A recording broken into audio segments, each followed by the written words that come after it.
Mammoths are not only valuable fur, but also 3 to 4 tons of dietary, easily digestible meat. Do not feed the cave lion. The animal is dangerous or Ice Age full rides children. 1 circle 500 rubles. How do you like these ads? Perhaps someday we will see a mammoth, and a cave lion, and a glacial foal alive. Scientists have been working on cloning animals for decades, but so far they have not achieved stable results. Even if an animal can be cloned, it most often dies immediately after birth, while experimenting with specimens existing in nature. For example, in 2000 in San Diego, California, USA, it was possible to clone a rare Indian bison gorilla, but the cub did not survive. Therefore, for now, all DNA is collected in cryobanks. There are cryobanks, repositories of animal genetic material, in many countries. They are located at scientific laboratories and even at zoos, including Moscow.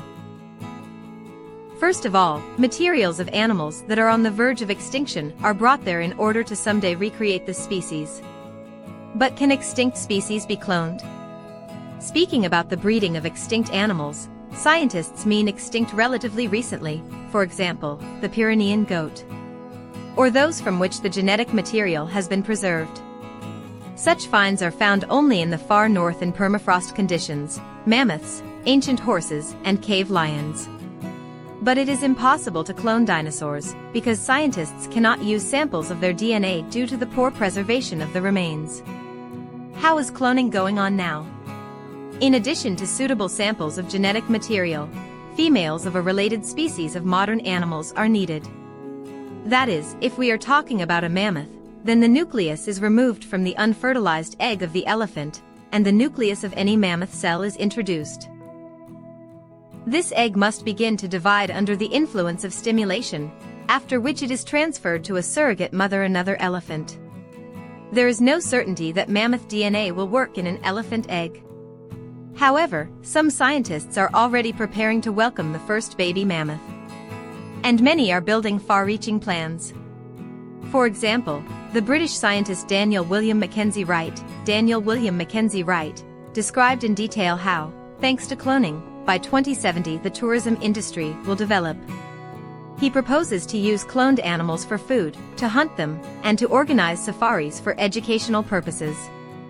And the Russian ecologist Sergei Zimov is preparing a Pleistocene park for mammoths, a reserve in Yakutia, where he recreates the mammoth tundra steppes. In the meantime, cloning raises not only surprise, but also many ethical questions. Can a person interfere so dramatically in natural processes?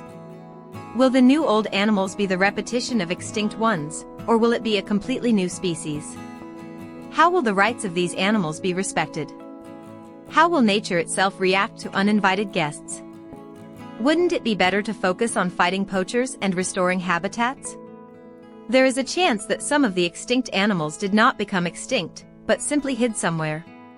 This was the case with the wild dog in New Guinea, the forest spiny turtles in Myanmar, and the nocturnal parrots in Australia. I would like to believe that somewhere a lone Steller's cow swims, or a northern white rhinoceros grazes.